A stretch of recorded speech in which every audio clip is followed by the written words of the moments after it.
పాలనలో సీఎం రేవంత్ పట్టు సాధించలేకపోయారన్నారు BJP MP OBC Morcha జాతీయ అధ్యక్షులు లక్ష్మణ్.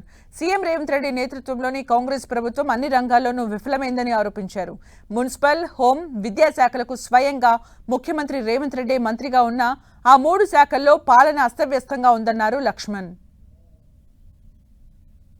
విద్యాశాఖ గురించి మాట్లాడితే విద్యా వ్యవస్థ అంతా కూడా అయోమయము, గందరగోళమైన పరిస్థితి.